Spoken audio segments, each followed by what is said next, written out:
महाभारत भारतीय संस्कृति और इतिहास का एक ऐसा महाकाव्य है जो अनेक पात्रों, घटनाओं और शिक्षाओं से परिपूर्ण है।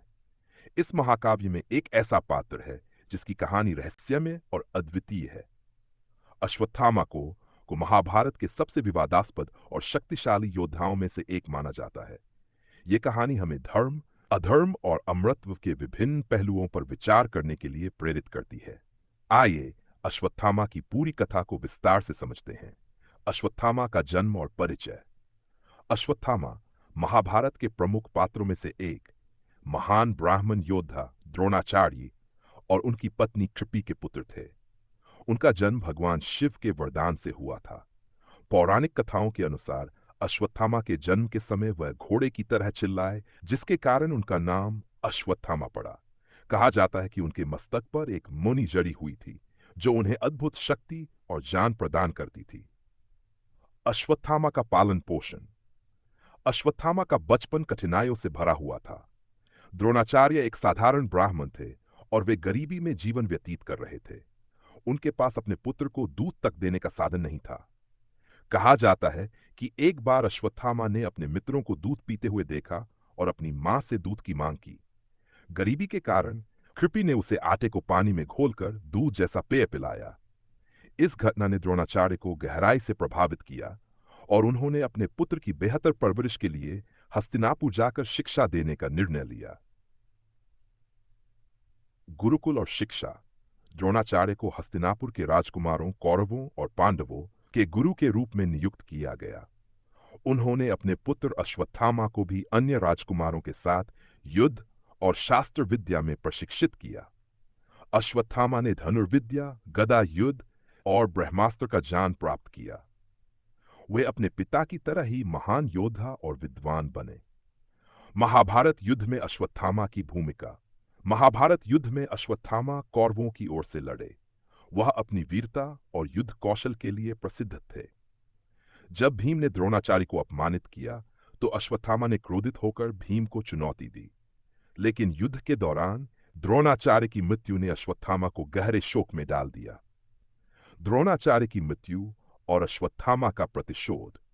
द्रोणाचार्य की मृत्यु छल और रणनीति का परिणाम थी। युद्ध के दौरान युधिष्ठिर ने यह झूठ फैलाया कि अश्वत्थामा मारा गया, जिससे द्रोणाचार्य ने अपने हथियार त्याग दिए और उनकी हत्या कर दी गई। इस घटना ने अश्वत्थामा के मन में प्रतिशोध की आग जला दी। अश्वत्थामा की प्रतिशोध की कथा। महाभारत युद्ध के अंतिम दिनों में अश्वत्थामा ने दुर्योधन से अपनी मृत्यु से पहले प्रतिशोध का वादा किया। उसने रात में पांडवों के शिविर पर हमला किया। इस हमले में अश्वत्थामा ने द्रौपदी के 5 पुत्रों पांडवों की हत्या कर दी, यह सोचकर कि वे पांडव हैं।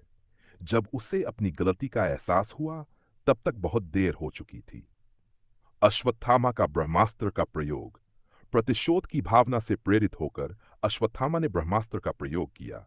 यह दिव्यास्त्र अपार विनाशकारी शक्ति का था। अर्जुन ने भी ब्रह्मास्त्र का प्रयोग किया, लेकिन ऋषि व्यास के हस्तक्षेप से दोनों को अपने अपने अस्त्र वापस लेने का आदेश दिया गया। अर्जुन ने इसे वापस ले लिया, लेकिन अश्वत्थामा ने ऐसा नहीं किया। इसके बजाय उसने इसे अभिमन्यु की गर्भवती पत्नी उत्तरा की ओर मोड़ दिया। भगवान कृष्ण ने उत्तरा और उसके गर्भ में पल रहे शिशु की रक्षा की।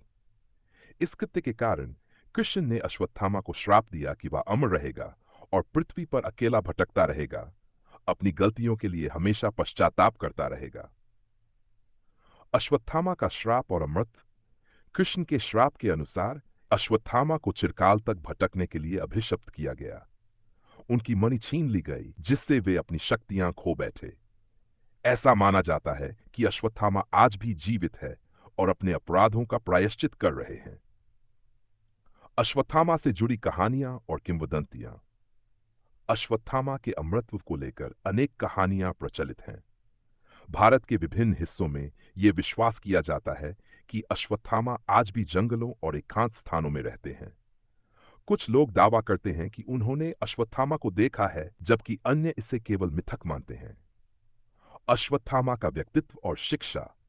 अश्वत्थामा की कहानी हमें सिखाती है कि महान शक्तियां और ज्ञान भी अहंकार और अधर्म के साथ विनाशकारी हो सकते हैं। उनके जीवन का हर पहलू, बचपन की गरीबी,